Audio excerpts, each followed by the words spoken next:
Bienvenidos a este evento donde el CIE de Ramos Mejía dará a conocer el nombre de la escritora que ha sido seleccionada para la imposición del nombre de su biblioteca pedagógica. En primer lugar, le vamos a dar la palabra a nuestra bibliotecaria Lorena, quien nos contará cómo fue el proceso de selección y votación de dicho nombre.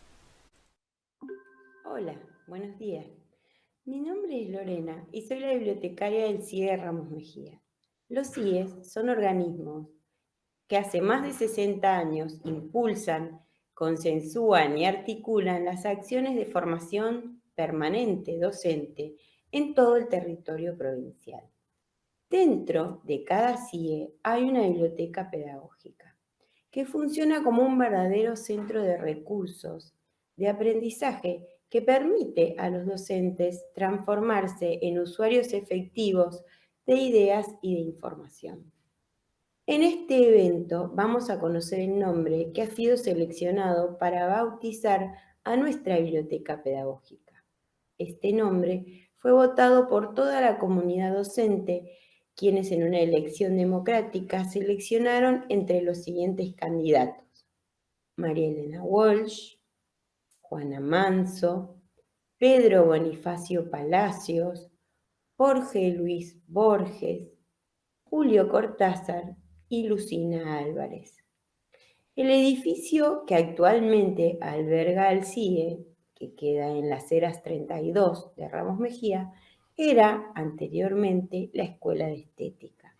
Y en ella, la figura que destaca por su ardua labor como docente, su afectividad hacia sus alumnos y sus ideales profundos, es la de Lucina Álvarez, quien dejó una profunda impresión en la comunidad y fue elegida para ser el nuevo nombre de nuestra biblioteca pedagógica. Hoy en este evento estamos aquí para honrar su memoria y poder llegar a conocerla más. Muchas gracias Lorena por tus palabras. Ahora vamos a escuchar a las formadoras Mirta Cardoso y Paula Linietsky, que nos van a contextualizar la época que nos tocó vivir a los argentinos en los 70 y así conoceremos más sobre Lucina.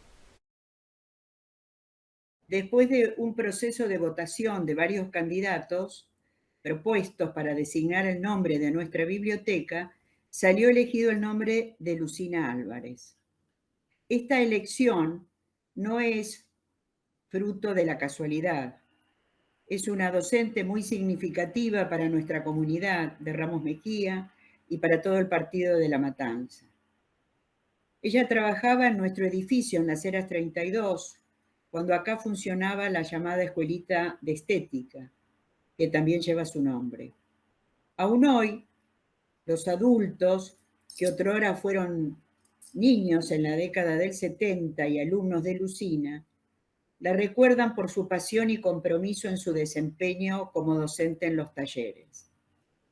Hacen referencia a una personalidad que estimulaba la creatividad y la libre expresión en todas las tareas que realizaba con los chicos.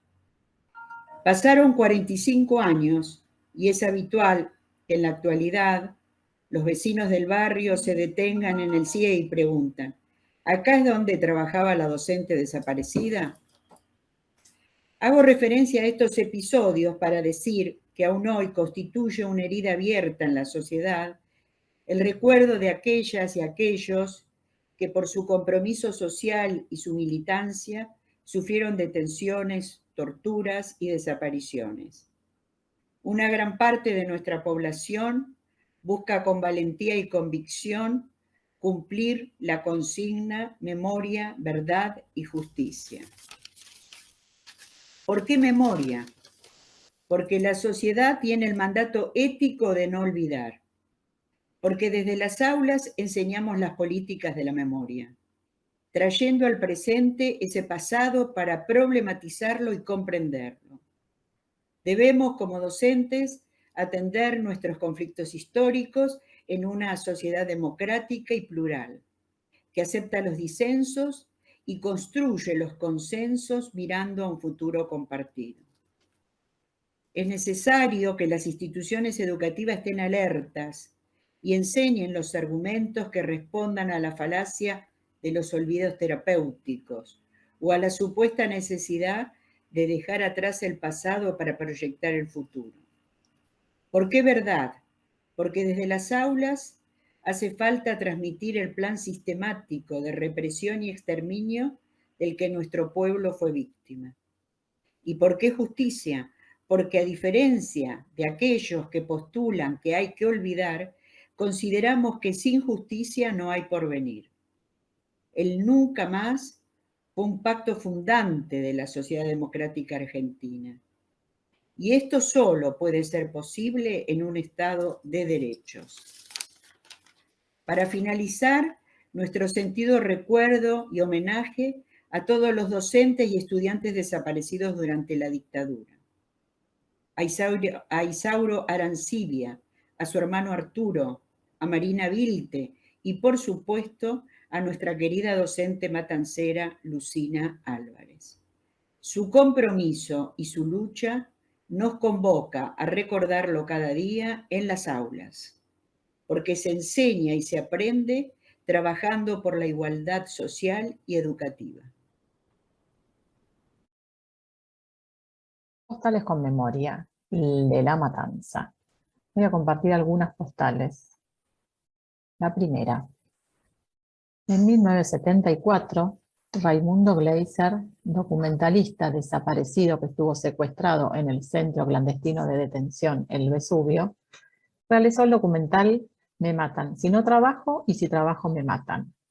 En este documental da cuenta de la lucha de los trabajadores de la empresa Insud, que reclamaban mejores condiciones laborales y principalmente denunciaban que se estaban muriendo por estar contaminados con plomo, por la enfermedad del saturnismo. Esto era algo que sucedía, digo, no la enfermedad específica, pero estos reclamos eran muy fuertes en toda la región de La Matanza en estos años. Otra postal. A principios de 1977, mis padres me enviaron una temporada a casa de mi tío Pepe, en Buenos Aires. Por aquel entonces, Bahía Blanca no parecía una ciudad segura para que un adolescente circule sin temor a desaparecer. Más tarde sabríamos que en esos años esa seguridad no se podía encontrar en ninguna parte del país. Mi tío manejaba una estación de servicio en un pueblo del Gran Buenos Aires que se llamaba Rafael Castillo. Por aquellos años tenía una fisonomía que asustaba con solo ver desde el colectivo. Pero allí creyeron mis padres que iba a estar más seguro y a resguardo. Este es un recuerdo de Gustavo López, artista plástico, que compartió en un escrito que fue publicado en el libro 30 ejercicios de memoria en el año 2006. Otra postal. Siempre que hablamos de la época de la dictadura, muchos docentes recuerdan que todos los días paraban el colectivo, los revisaban a todos y algunos se los llevaban. Esto es porque lo hayan vivido en carne propia o porque lo cuentan los adultos cercanos. Entonces, con esto siempre concluimos que era imposible no saber que algo estaba pasando. Otra postal. Los centros clandestinos de represión en La Matanza. Estos centros son identificados por testimonios de ex detenidos desaparecidos y por algunos vecinos y vecinas. Lo que llama la atención de este listado, que es súper extenso, no fue así en La Matanza, fue así en todo el país, pero hay mucha presencia de comisarías, o sea, participación no solo del ejército o de las Fuerzas Armadas, sino de la policía. Entre los centros que hoy están más señalizados, podemos identificar la Brigada de San Justo, la División Cuatrerismo, el actual llamado Puente 12, o antes se lo conocía también como el Banco, el Vesubio y el Regimiento de Infantería número 3. La memoria hoy. Esta es una imagen del lugar en donde estuvo emplazado el Vesubio, que dejó de funcionar en 1978 y sus edificios fueron demolidos debido a la inminente inspección de la Comisión Interamericana de Derechos Humanos, la CID, que se concretó el 6 de septiembre de 1979. Se sabe que allí estuvieron detenidos Héctor Westerhead y Raimundo Gleiser, entre muchos otros. Actualmente se están realizando algunos juicios y se están llegando a castigar y a meter presos a los represores. El caso del Vesubio es muy interesante. El funcionamiento de este centro fue denunciado durante la dictadura y presentado en la CONADEP en 1984-85. Pero recién en el año 2006 se pudo juzgar a 8 represores que continúan presos. La señalización como un sitio de memoria se realizó en el año 2016. A pocos metros del Vesubio estaba el Puente 12. El ejército utilizó tempranamente dependencias policiales como centros clandestinos de detención. La causa de Puente 12 fue elevada a juicio oral en el año 2013. Tuvo su debate en 2017 con sentencia en el 2018. Entre los represores juzgados se encuentra Miguel Echecolás. El sitio fue señalizado en el año 2019. ¿Por qué menciono estas fechas? Porque los tiempos de la memoria y los tiempos de la justicia son lentos, pero por el momento no parecen detenerse. Otro caso judicial importante es el juicio Mercedes-Benz, que comenzó en el año 2019. Este juicio va a permitir comprobar la complicidad patronal en el terrorismo de Estado.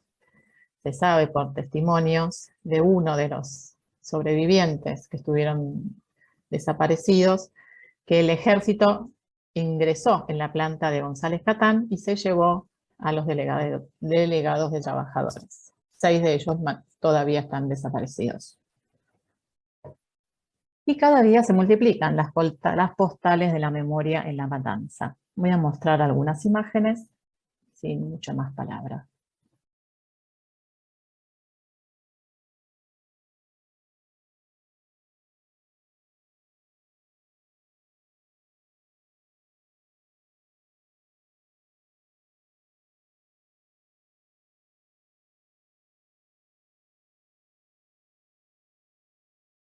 Con todo esto podríamos llegar a decir que la memoria y la justicia están muy vivas en La Matanza y que la verdad no tiene marcha atrás. Muchas gracias Mirta y Paula por sus palabras. Con este contexto histórico podemos comprender el sentir de este nombre tan singular que es el de Lucina. Sus palabras le dan paso a nuestros invitados de honor. En este momento vamos a darle la palabra a la licenciada Liliana Leiva, quien fuera la directora de la Escuela Estética hasta hace un par de años atrás. Ella nos va a contar su experiencia con respecto al nombre de su institución. Mi nombre es Liliana Leiva, yo fui docente y directora de la Escuela de Educación Estética Lucina Álvarez, así que me inviten para este evento para mí es muy importante, muy emotivo. Estoy muy agradecida a los directivos del CIE y a sus docentes. Me preguntaban el significado de ese nombre para mí.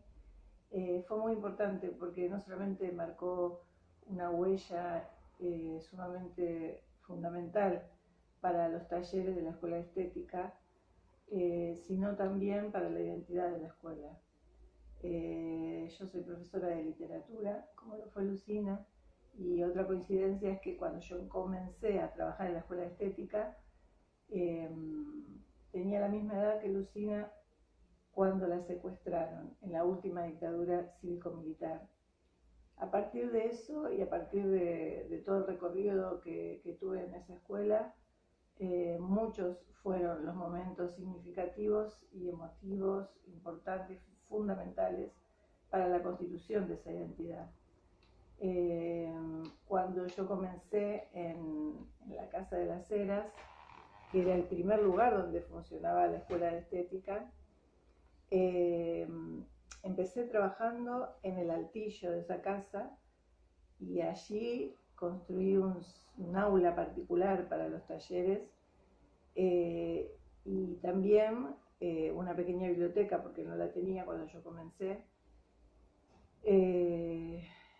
Y ese fue como el puntapié inicial para conocer a Lucina y por supuesto a todas sus compañeras, ¿no?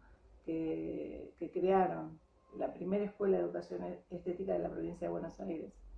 En ese recorrido no solamente nos enteramos de su historia, como docente, sino la trágica historia de su secuestro y desaparición, a partir de una investigación que hizo una de las estudiantes que cursaba el taller literario de adolescentes.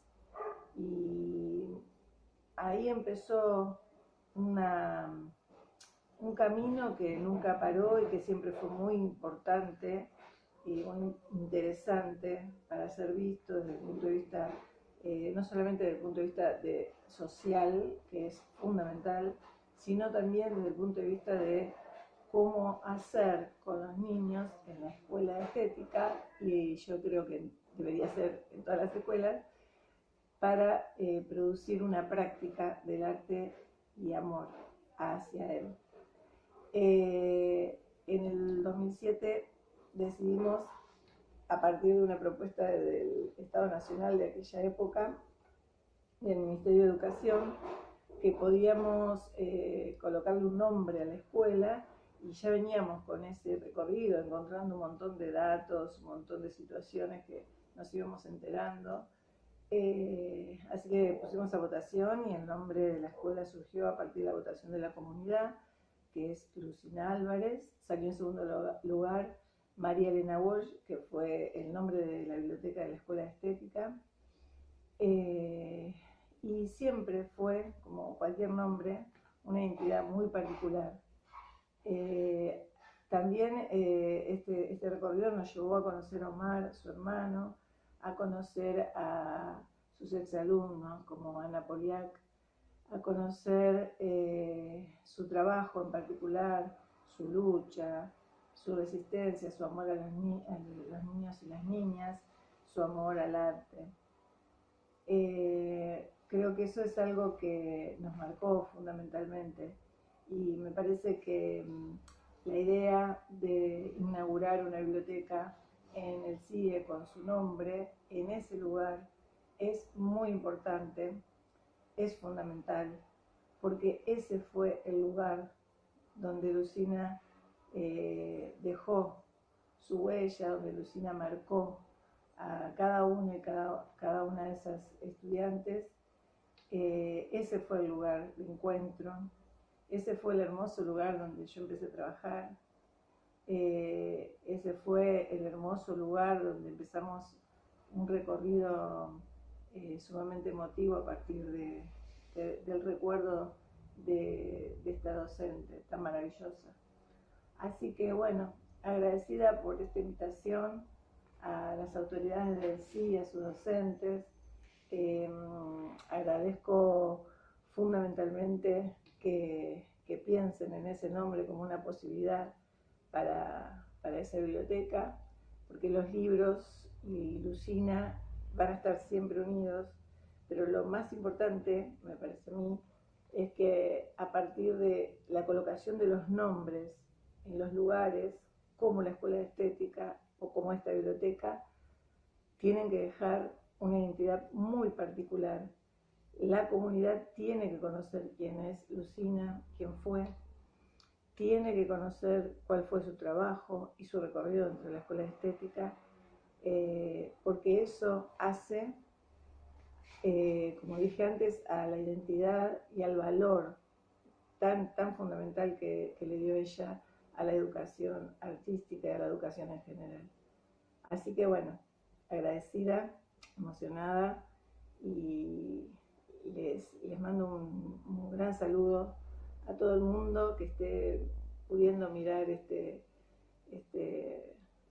homenaje, y por supuesto a su hermano, a su exalumna Ana, a los docentes y las docentes que conozco que trabajan ahí, que son formidables.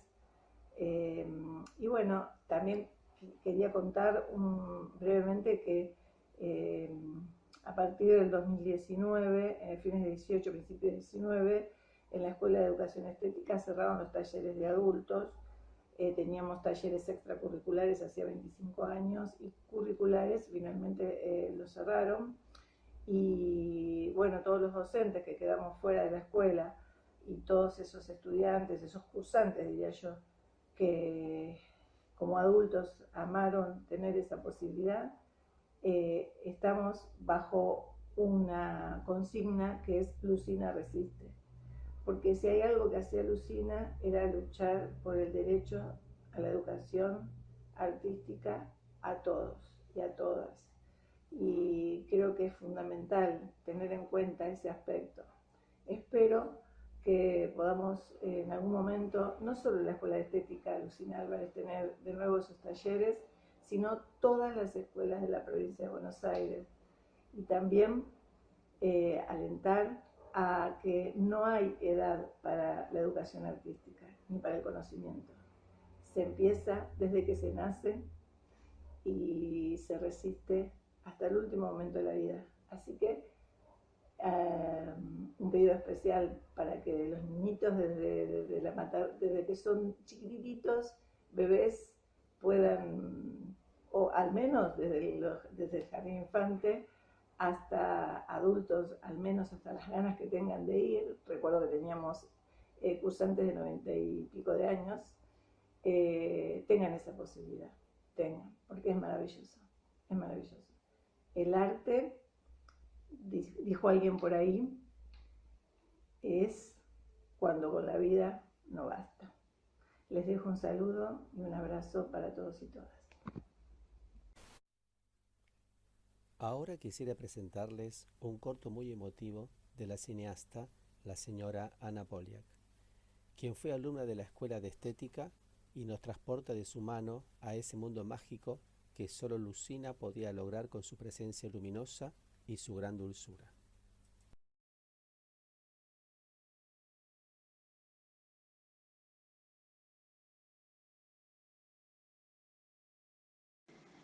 Cuando yo tenía 11 años, Lucina se incorporó a la escuelita, como le llamábamos a la Escuela Experimental de Educación Estética, a la que yo iba desde los 5. Ahí había conocido la libertad y el incentivo del dejar hacer y enchastrar pisos, papeles, paredes, con témperas y anilinas, escuchando los dulces cuentos que nos contaban. Pero ella me abrió la puerta a las maravillas de la creación en un sentido adulto. Y supe que después de la infancia había un mundo lúdico donde algo me haría feliz: escribir. Cuando Lucina llegaba, todo se iluminaba. Cuando vio que no teníamos un espacio, pidió autorización para utilizar un pequeño cuarto en el que se arrumbaban trastos. Cuando le dieron el sí, corrimos entusiasmados y lo vaciamos. Después pintamos las paredes de blanco y de verde la puerta, la ventana y 2 largos bancos de madera. Y así nació nuestro bulín. Para mí fue un acto fundacional, armar un lugar propio fuera del hogar. Mi primera decisión vinculada a la persona que querría ser.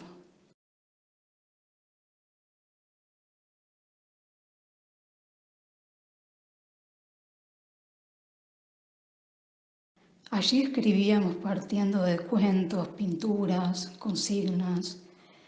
Leíamos a Julio Cortázar, a Javier Villafañe, a Mario Jorge de Lelis y a tantos otros.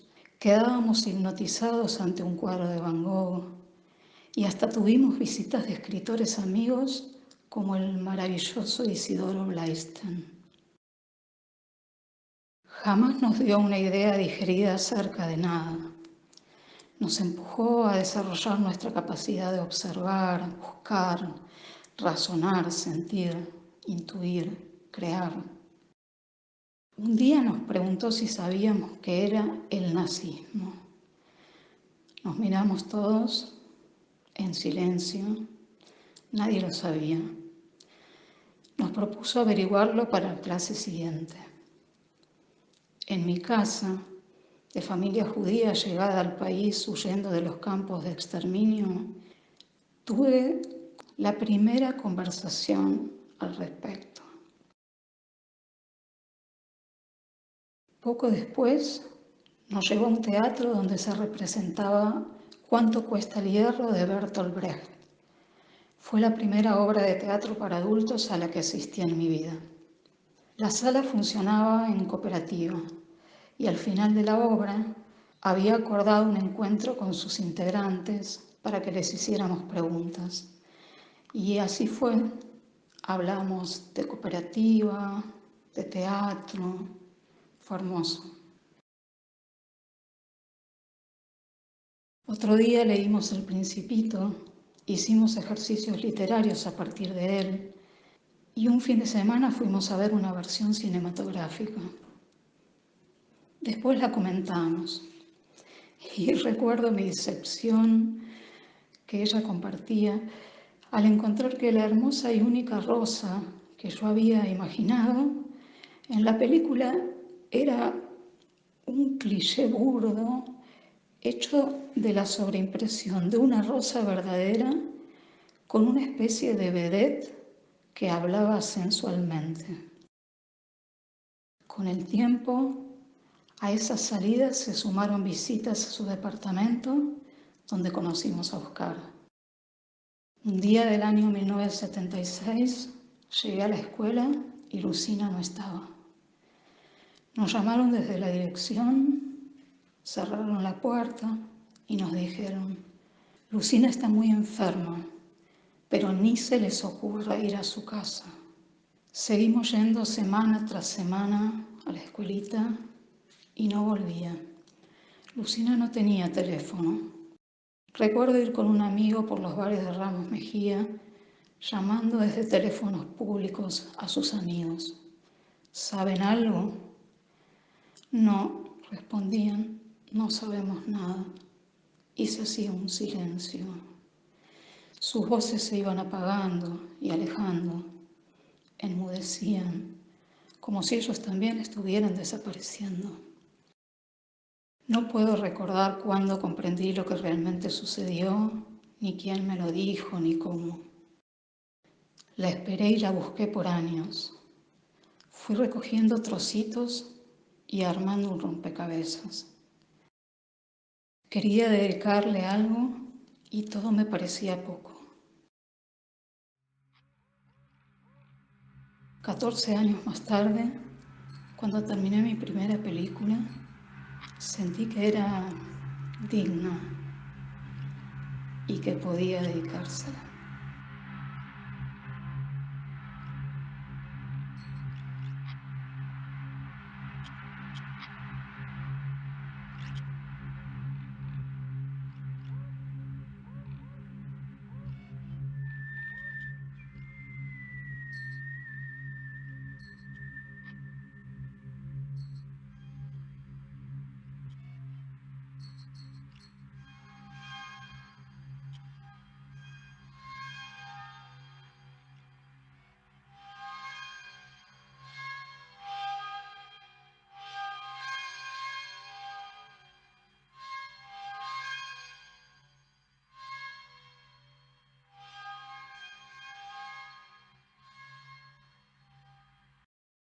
Y esa dedicatoria me acercó a su familia de a poquito.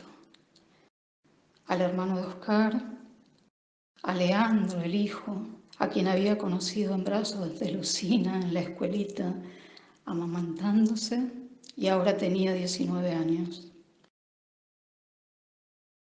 A Omar, el hermanito con el que habíamos paseado por San Telmo un domingo por la tarde, y ahora era un adulto.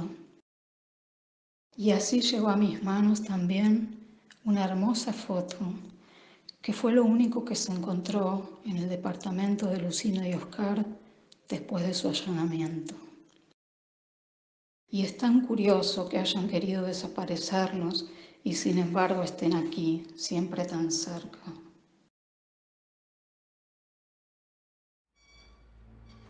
Once años más tarde, en mi segunda película, Lucina volvió a decir presente.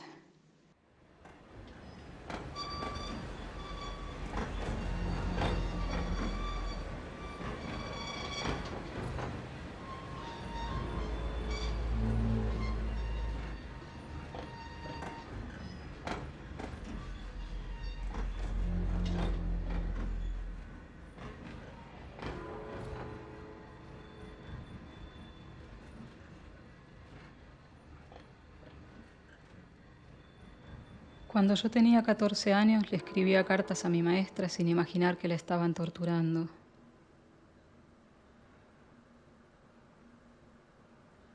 Hoy tengo 7 años más de los que a ella le dejaron vivir.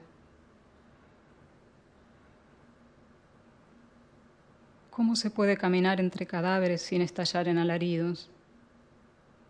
No puede haber otra respuesta que el cinismo.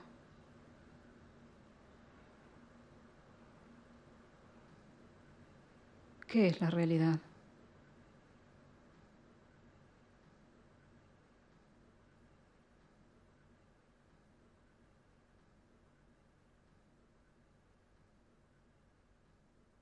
Y así seguimos y seguiremos entretejiendo recuerdos, fotos, llantos, abrazos, libros y homenajes, siempre incrédulos ante su ausencia tan presente y su voz eternizada en sus poemas maravillosos.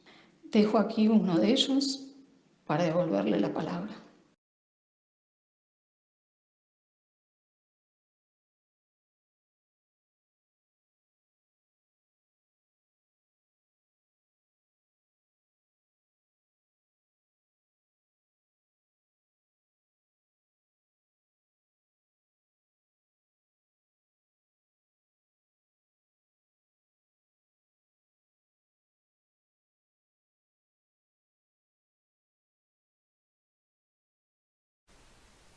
Y para el broche de oro tenemos la palabra del escritor y docente Omar Álvarez, que es hermano de Lucina y nos deleitará con recuerdos y palabras sobre su hermana. A mi vieja y a otras madres nostálgicas de la España prefranquista, las escuché más de una vez rememorar la escuela de la Segunda República y a sus maestros. Y siempre noté que lo hacían confundiendo a alguno de ellos o a todos, a veces metafóricamente, a veces de manera literal, y convencidas de que sin error, con Francisco Ferrer. Y hacía ya varios años, el 13 de octubre de 1909, que Francisco Ferrer y Guardia, el maestro anarquista, fundador de la Escuela Nueva, de la pedagogía libertaria, había sido fusilado. En el caso de mi vieja, el recuerdo de su maestro era algo contradictorio. Lo rememoraba con cariño por el especial afecto con que le indicaba las tareas por hacer, los elogios que le dedicaba cuando algo salía exitoso, nunca una sanción por un ejercicio errado o incompleto. Se acordaba de las recomendaciones hechas a su padre, mi abuelo de Perros, para que siguiera estudiando el bachillerato dada su capacidad. Debía pensar que era imprescindible completar sus estudios, en particular para eliminar de su formación posibles tendencias clericales que siempre abundaban merodeando espíritus jóvenes.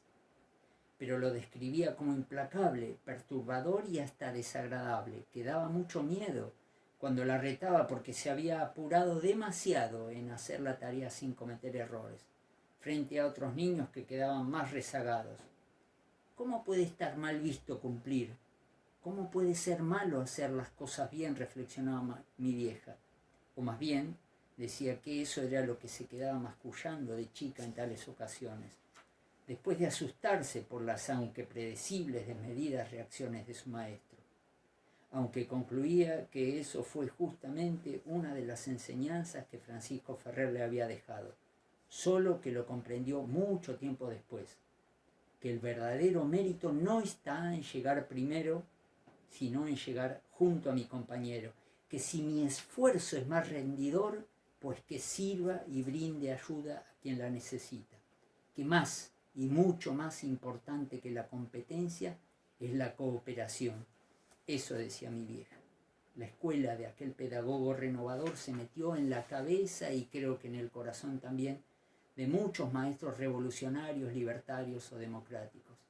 Y tanto mi vieja como su hija, que fue maestra en otras latitudes, pero lidiando con las mismas adversidades de la humanidad, lo recordaron. De cualquier modo, los principios básicos de la escuela moderna ya se habían echado a andar y encontrarían después en el trabajo de Lucina lugar donde florecer. Bueno, este es un pequeño fragmento que a su vez yo lo recorté de uno de los capítulos de mi libro Perros en invierno y Primaveras con Lucina. El libro es una novela que se sitúa en los años 60 y 70 en Argentina, en la España franquista de posguerra, donde el personaje central es mi hermana, Lucina Álvarez, una poeta y docente secuestrada y desaparecida por el terrorismo de Estado en la Argentina en mayo de 1976. Había nacido en España en enero, el 28 de enero de 1945, y vino para Argentina cuando tenía solo 2 años con mis viejos. Mucho de la formación de lo que fue la escuela de la Segunda República y de lo que significó la Guerra Civil Española, donde peleó mi viejo, tenía en su influencia literaria y yo creo que pedagógica también. Hablando de la cuestión pedagógica, también no se puede obviar todo lo que significó los años 60, donde creció ella cultural y políticamente, Lucina. ¿Por qué insisto con esa década? Porque me parece que ha sido muy significativa, no solo, yo estaba hablando de lo pedagógico, pero en lo político, en lo cultural. Por ejemplo, todo lo que significó, yo diría no solo en Argentina, sino a nivel mundial, lo que fue el triunfo de la Revolución Cubana, la influencia en distintas organizaciones políticas del mundo, la figura del Che recorriendo el mundo, lo que fue el Mayo francés, en nuestro país el Cordobazo, lo que fue la generación de escritores del 60, lo que fue el Instituto de Itela. Bueno, y dentro de la generación de los escritores del 60 es donde mi hermana se formó, tuvo una actividad muy fecunda. Para mí, cuando yo era muy chico, era todo un mundo que me iluminaba y a mí me deslumbraba. De alguna manera yo traté de seguir y digamos, seguir los pasos en función de lo que ella me alumbraba.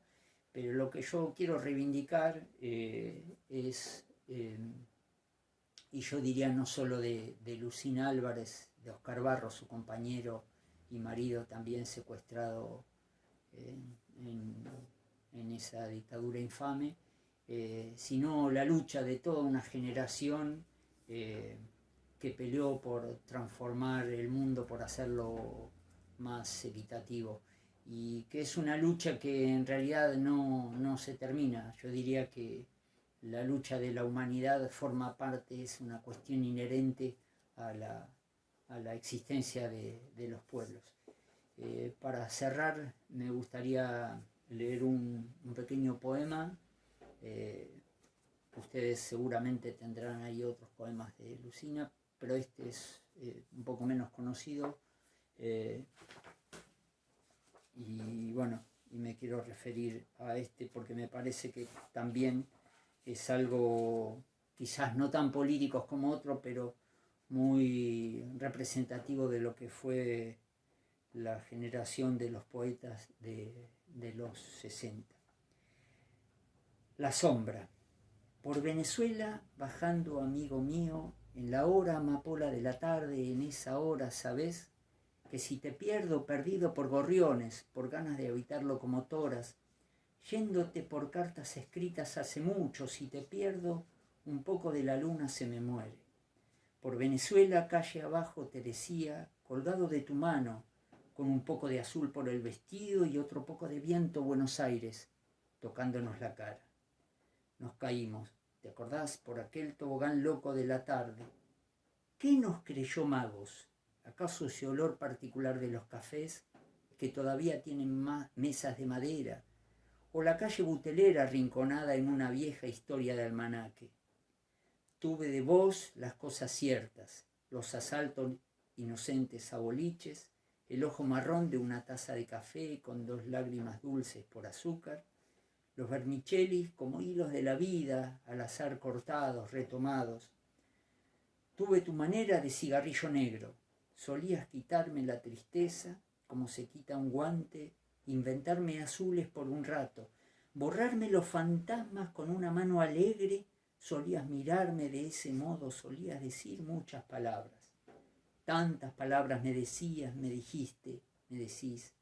Tanta sombra detrás de todo eso, tanta lluvia que estaba en otra parte. Venezuela se murió y a la Parra la tiraron abajo como a un árbol. Bueno, este poema está escrito en el año 1971, fue publicado en la revista Buenos Aires Tango.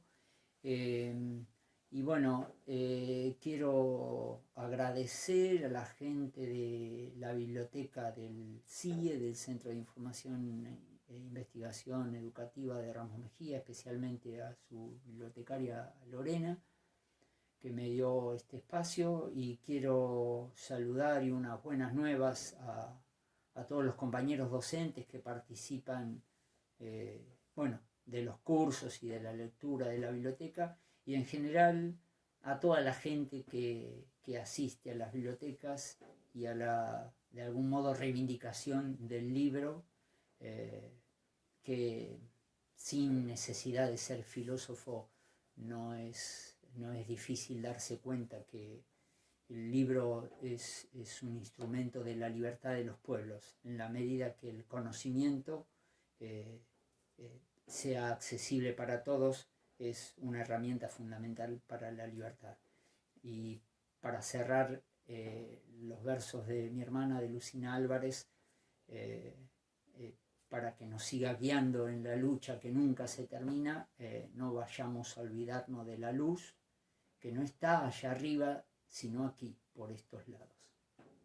Gracias.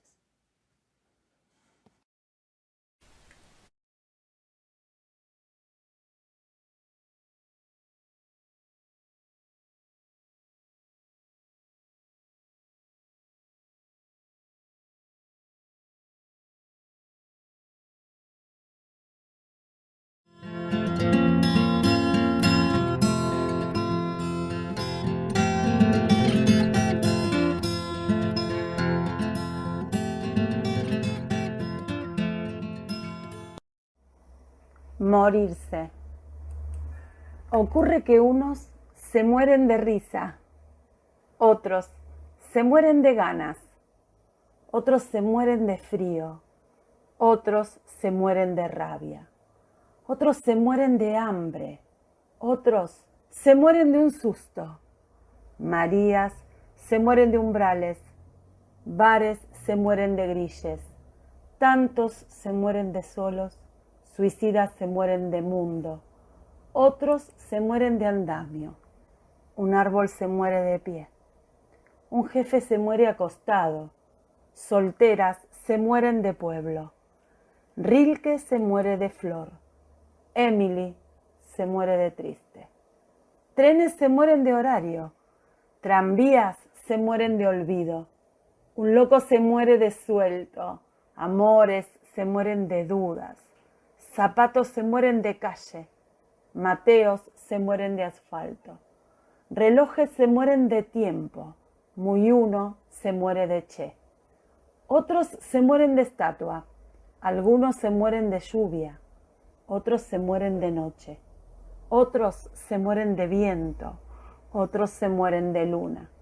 La luna se muere de Apolos, un camello se muere de sol, un tilbury se muere de nieve, una esquina se muere de tango, un pájaro se muere de jaula, fierro se muere de ausencias, almidones se mueren de tía, un soldado se muere de bala, USA se muere de Cuba, lagartos se mueren de verde, otros se mueren de azul, Van Gogh de amarillo, Alfonsina de sal, algunos de amor, otros de miedo, otros se mueren.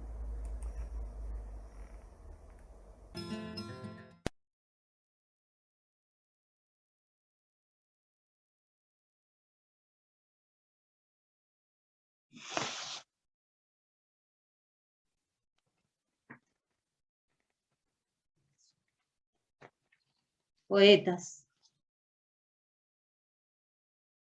cantores,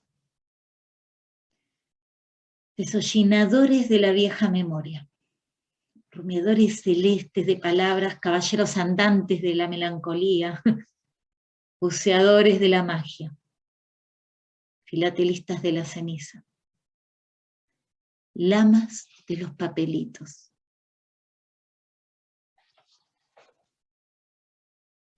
Amigos míos, no vayamos a olvidarnos de la luz, que no está allá arriba ni tan lejos,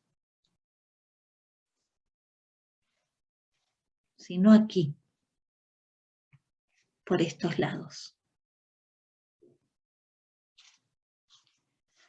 Un favor a la poesía, de Lucina Álvarez. Llegamos al final de este evento.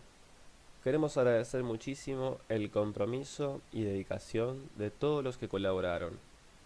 Y también agradecer a la comunidad educativa del CIE por haber participado en la elección del nombre.